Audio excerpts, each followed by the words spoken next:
in order to kind of make it far in business, you have to not let your old self go, but you got to just get really good at your habits and figure out what you want. We all learn from our own experiences. I'm one that definitely, made mistakes and had to learn from burning my hand kind of thing. So, Funny, always laughing a lot. And I love the fact that, we work really hard, but we also play hard and we get to like create experiences together. And my goal right now with my guys is I want to be able to create experiences that they never had for themselves.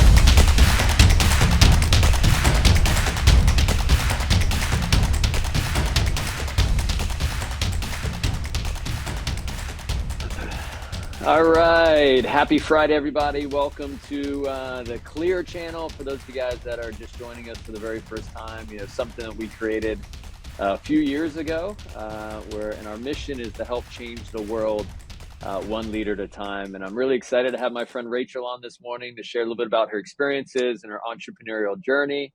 But happy Friday and welcome to the Clear channel. So good morning, Rachel. How are you?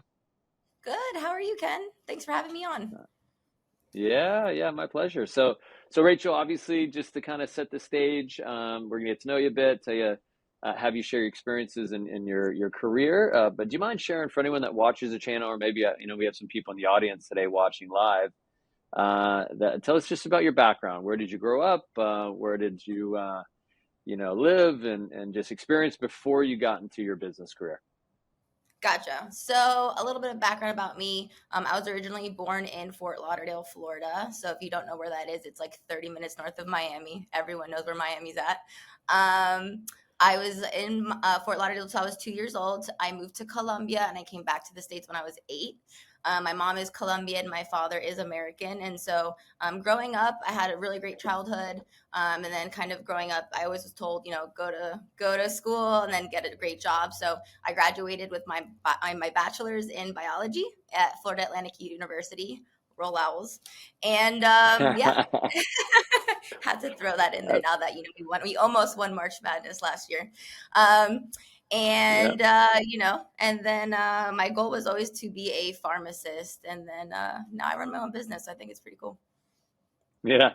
So it's interesting. I didn't realize it was mom that was Colombian, right? As you know, my mom was Colombian, right? And my dad was the American. So I know we've always shared that Colombian heritage in common. I didn't realize that was your mom. That was the Yeah. Colombian side. So that's awesome. So where did you live in Colombia? So I lived in Cali, which is known for the salsa and the pan de bonos, the little cheese bread that's so good. I love it. I love it. I've actually never been to Cali. I know as a family, my cousins got married in Cartagena. So we went down for two different weddings in Cartagena. And then this past year, my wife and I took the boys down to Bogota and Ugh, spent some time there. such a So lovely good city, times. Bogota. Probably one of my favorites. Is it? I Yeah, love it. I love I it. love it. I So, love the so, city life. so tell me about this. And this is not something I prepared you for, but, obviously having a Colombian mom and an American dad, right? A little different experiences in in life kind of growing up. What were their views about, business? Anything different between the two of them? Or did you have do you have any conversations about that as you're growing up and maybe obviously studying biology and then you get into business? What did they think about all of that? Well, my dad is like a union worker, so he was a union painter. So he kind of worked a lot of like blue collar jobs. My mom, she just kind of did what she could to kind of support me and my sister. So I think, when I told them I wanted to be a pharmacist and I was going to school for that, I actually worked at a pharmacy for a while. That they were like super proud of me. And then I got into sales, and they were like, "Why are you in sales? Like, you have a biology degree, like." So, I mean, at first it was a little rocky, but then they just saw how determined I was, and I was actually really good at it, and I was always great with people. And so, after like showing them that I was very capable of, eventually running my own business, they just believed in me and supported me. It took a little while Yeah. though, but Yeah, well, listen. I just think as a dad, right? And I think I remember my parents. My parents were engineers, right? So being in sales was a different industry. Although I studied business and I studied marketing, right? So it kind of lined up to be in sales. but my mom was definitely the one. I don't know if this happened to you, but my mom was like sending me job offers after a couple of Oh, weeks of starting in a new position, and I'm like, just I like what I do. I like the people. I like the culture. I like the day to day. So, I love but it. our parents love us. They just want us to be okay, right? Yeah. My So job tell me this: offers who Sorry, my job offers were you're posted fine. on my fridge. So every morning I'd wake up, I would see like Indeed or like whatever job offers every morning. And then like my dad's friends worked in pharmaceuticals. So like it would be like people at the house being like, "Oh, so you studied biology?" I'm like, "Dad, come on." That's so funny. So tell me about this. So who would you say is the most influential person in your life? That was that was kind of hard for me to think about, and I was originally going to say my mom, but after diving into what that actually meant, for me, the last like 6 years, I would say it would be Brennan, my promoting owner. I just kind of seeing, me working alongside him for the last 5 years and kind of seeing what he's done like with his team and his people and his family. I would definitely say Brennan. I love it. I love it. Such an incredible guy and a good person to have in your corner. So I love that. And tell me, so in your career in sales, it's not always easy, right? There's some challenges. I know you grew into leadership roles and now running a business. Was there a period of time that you just got your tail kicked, right? You got knocked down a little bit, and what happened, and how did you respond to Do you have some time here? No, I'm just kidding. There was a lot. that? You're like, There how was many a lot times? of times. How many stories? Yeah, there's a ton. But I can think of just kind of early on in the beginning of my career when, I first started into sales. I was kind of trying to figure out kind of I think in order to kind of make it far in business, you have to not let your old self go, but you got to just get really good at your habits and figure out what you want. And I think coming into the business, I was always really into like social settings and traveling and just hanging out with friends. And I think those things are important, but not all the time. And I think when I first started, it was like balancing like my life outside of work and then just like hitting my goals and for a short period of time I was able to do both, but as I had more responsibilities I couldn't kind of continue to live this life, going out with my friends and like staying up late or wanting to go to different places, because not only was I coming through for myself, but now I had a team of people that were counting on me too. So I think it was like the battle of like old, like college Rachel, and then like mature Hmm. business entrepreneur Rachel. So I think for a long period, no, I would say like a good maybe 6 months, I was kind of battling the two. But then I thought, this isn't forever, and if I really want to, take care of my family later on and be set up, I have to put in the work now. And so, kind of once I got clear on my goals, it was very easy for me to kind of just dive all in and, do the right things and have the right habits and surround myself with, people that wanted to see me win and in places that I wanted to be. So I think that was like the beginning challenge for me. And then, obviously like I've taken the disc personality a million times, and I'm like, I don't want to be such a high D. Like I'm always trying to take the test, and every single time I take it, I'm a high D. And so I think it's been like really like learning how to respond to people and really being able to kind of communicate, to different people that aren't necessarily such a high D, like such a direct person. I think that was really challenging for me. But once I was able to figure that piece out, I think everything else kind of followed suit. Yeah, it's so interesting what happens, and good for you leaning into learning about yourself and becoming aware of how you come across to people. But when you begin the journey of professional and self development and real change, it's interesting how those conversations and those relationships and your career starts to change, right? And I know I battled that too when I was young in the workforce. I was in my early 20s getting into sales, and going out and having a good time was definitely on the list of things I wanted to do, but it affected, it affected the career. And we all learn from our own experiences. I'm one that definitely made mistakes and had to learn from burning my hand kind of thing. So Yeah. Good for you. And tell me, what do you love about the career you're in? What do you love about the business you're I love that I get to work with awesome people.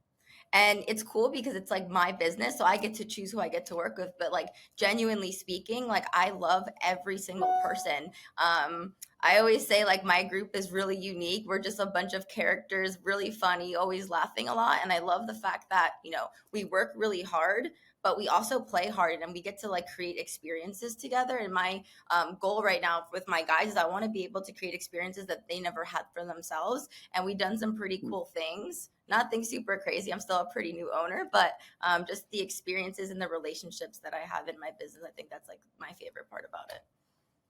I love it. I love it. How long have you been in business now? 8 months. 8 months. So in your first year of business. Yeah, yeah. Isn't that It's been crazy? exciting. You Yeah, I you know. run It's your own business. yeah. I love it. I love it. And tell me, so what have you learned, right? So you went from a sales position, learning business. Brennan obviously believed in you. You believed in yourself. You kind of work together. You go through this development program. Now you run your own company in Chicago. You work with, some of the biggest brands in the world and the biggest retailers in the world. So what have you learned about yourself, and what have you learned about other people? Any kind of thoughts there about your learning? Yeah, I've learned a lot, but I kind of broke it down into like three main things. I think the first thing is like preparation, like super, super prepared. Like I always thought I was very prepared because I hate last minute things. I hate feeling like that, like just, when you don't prepare for something and that like weird anxious feeling you get, I don't like that. And so, overly preparing because even if you think you've prepared, it's like not enough at this stage because I'm not only Yeah. managing myself, I'm managing a lot of people and I have a lot of things getting thrown at me. So I like to plan my day and take care of my big rocks first. And that starts with myself in the morning. Like I know I need to prime. So like for me, it's like waking up early. I have like an awesome 5 minute gratitude journal that I'm obsessed with. And it really helps me kind of either release some emotion and feel grateful. Then I'm ready to go throughout my day. So that's number one. Number two is definitely unity amongst the people that I work with, my business partners, my store directors that I work hand in hand with, my guys. I think having unity is key because if you have a group of people that's united, you'll accomplish whatever it is you want pretty quickly and powerfully. So unity is huge. And then the last thing is expect to work.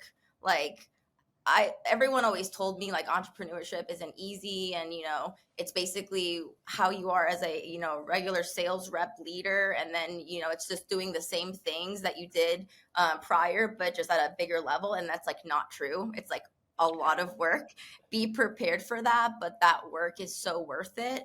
And going through the trials and tribulations I had as a younger leader growing into this business, it's prepared me for a lot that I'm kind of seeing now. And so enjoy those moments because it's going to prepare you for this level. But nothing in life is easy, but this is worth it for sure. But it is a lot of work. I love it. I love it. And so tell me about leadership, right? So you mentioned some of the challenges you had and some of the things you've learned. What's something that you try to share with your leaders in your company, or people you're developing, that you learned through, it's like, hey, if you're a leader, don't do this. If you're a leader, watch out for this. What would you say? Hmm. I would say, like, honestly, and I mean, we all hear this, like, success comes down to you. And I think it's just being very self aware of oneself. I think, before making any rash emotional decisions, it's taking a step back and breathing. Because a lot of the times that I had my trials and tribulations, I wasn't in the right state of mind and it was just like reacting, right? Either whether it's day to Mhm. day through a situation with a conversation. And, when I'm in those moments and I do that, I'm like, dang, like that just set me back like so much further versus just like understanding oneself and just emotionally not being compromised, and just learning about yourself. If you need a moment, take it, breathe, stay present. I think that's what I would Mhm. say. I love it. I love it. And then, obviously now that you're developing a lot of salespeople too, there's a lot of people that watch our channel that are young in sales. What's your advice? If you were to start all over again, what would you tell your younger self starting in sales, knowing what you know now? Oh, I would definitely say leaders are readers. Okay. I always told myself, like, yeah, I read books. I never read books early on in my career. I never developed myself. I maybe listened to a podcast like in the car, but like barely like listening to it. And I think once I genuinely started developing myself, which looks like, going to seminars. Like I paid for a lot of seminars, like with my own money because I felt like I had more buy-in. So I would say like maybe tuning into some seminars, people that you really relate with. I really relate with John Maxwell. He helped me a ton. I recently just saw him, at a conference, which was awesome. So I would say like Nice. definitely, reading, listening to podcasts, filling your ears and your what you're seeing to like people that are where you want to be at.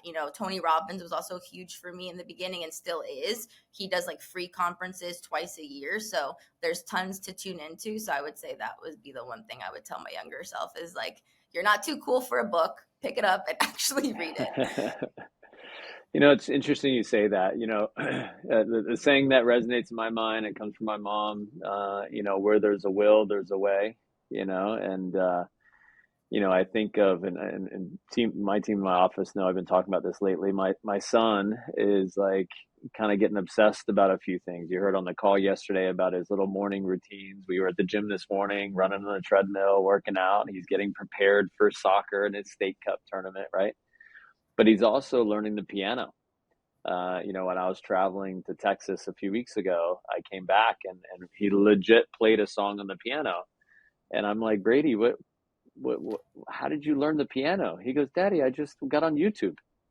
My YouTube taught me. And I think to myself, man, there's so many people in the world that, their perspective or their attitude about what they want to accomplish is, if they changed it a little bit and they kind of thought to themselves, hey, where in the world can I learn about my craft? Where can I get a great teacher? Well, YouTube has a lot of information on there, right? If you really had the will and you really wanted something, you can take steps to do that. And clearly, the 11-year-old plays the piano and plays legit songs now because of YouTube. We used to have to get a teacher and bring him in, but he's got his teacher every morning, does his thing. I love Um, it. It's crazy. It's crazy, and it's crazy how quickly people get it too, right? Not just in our business, but also in with kids. They can pick up things so quickly. Um, so you're in Chicago now. You got a team of people there. It's pretty neat to hear your success and watch the revenue you're generating. Where just to give people an idea of where are you on pace to, as far as revenue this year to give, obviously you're in your early mid 20s. I don't even know. But what does the business look like? What's the revenue targets and where do you think you can be by the end of the year? So my goal is to run $1 million business this year. I have some targets that I know that if I just execute on, I could definitely hit it. We're still super early in the year. We're just like finishing up quarter 1. I have awesome people, so I know that I can do it, and I'm willing to get my hands dirty and be in the trenches with my guys, as everyone likes to call it. So that's gonna be my goal. Right now, currently saved, I think this is a pretty cool accomplishment. I have $100,000 saved in my business bank account that's just sitting there. So, I'm good in case the world collapses again. I have my business is okay for now, and I'm continuing to save. And what was your other question, or was that the question? Yeah, no, that's it. And just, what are you looking to do this year, which is fantastic. I mean, listen, running $1 million business, there's just to tell the stats, right? Like in the world of business, starting a company is not easy. Getting to a point where people even have the guts and they take the risk and they do it. Now, in our industry, in our organization, a little bit different. There's a lot of support in the process of getting up to running an office and a business. But a lot of times people financially go into debt and they take out loans and they borrow money from banks and they do all these things. And with the credit nowadays, it's nearly impossible unless somebody has really amazing credit to even get a loan. But you got an investment, I believe, from your promoting owner that gave you the capital to get started, which obviously gets us around that and supports you in your journey. And then you've now within 6 to 8 months or have over 100K in the bank. And most companies don't even turn a profit for 3 years or 5 years, right? So it's such a huge accomplishment. You should be so proud of yourself. Yeah, That's I'm awesome. grateful and I feel very blessed. That's awesome. So just kind of to wrap things up, Rachel. So life advice for people that want to be the next Rachel, right? And they want to be on this journey of self-development and awareness, and they want to accomplish goals and make their family proud. I'm sure your mom is super proud. Yeah. But any final words of wisdom around leadership, life, and your career, and how and what people can accomplish themselves? Yeah, so I actually want to say this. So I was at recently a John Maxwell conference. There was a ton of awesome speakers. You know, Deion Sanders was there, Jamie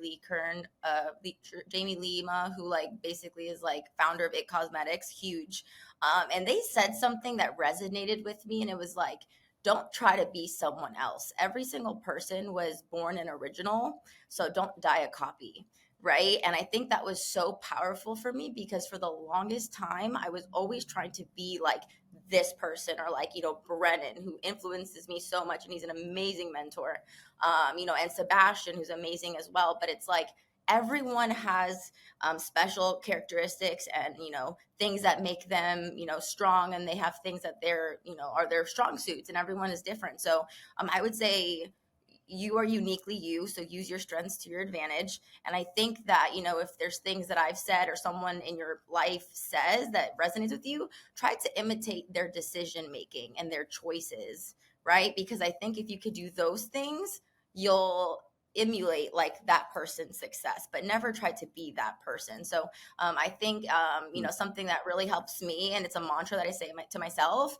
if she believes she could, she can. So I think it all starts with belief in what you tell yourself. So whatever your goals are in life, believe in you. And I think through struggle or when you're going through something, I always tell myself, this too shall pass. Like ever the world is always like, growing and moving. Like nothing is ever still. And so neither is this problem. Like it's going to go through. And on the other side of whatever issue, it's going to make you a lot stronger. So I think that's what I would tell I people. love it. I love it. Thank you so much. And I'll tell you, I say this a lot, and not just on the channel, but in general, for anyone that's willing to listen, the most important conversation you have is the one you have with yourself. And it's great to hear you're doing that and building your own confidence and being a great example for those that are around you. So, Rachel, it's always been a pleasure. Thank you so much for coming on this morning. I love seeing Colombians winning. Obviously, you'll see here in the office, I have my James jersey over there, right? I Oh, don't know I if you love know I it. even had that, but James, I got No, that I from didn't. my buddy Ben, who's there, shares the office space with you. So we went to the World Cup in 2018. We went to Moscow to see a bunch of games, and the group of people that I took, just as a gift, I didn't even know. I just randomly one day got that jersey delivered, and it's signed by James and everything else. It's That's awesome. one of my favorite gifts I've ever gotten, because again, the Colombian, James is a good player and all that. So, Oh, he's but amazing. awesome. Well, thank you I again for jumping on today. For anyone that's joining us live or joins us online, obviously, please subscribe. Please share our channel with those that you feel it could help. Our whole mission is to help change the world one leader at a time. Rachel, it's been a pleasure having you on today. Thank you so much, and I'll share all this with you and our social media team here shortly. So, have an awesome awesome. day. Thanks again. Thank you. Bye, Ken. Bye. You guys have a great day.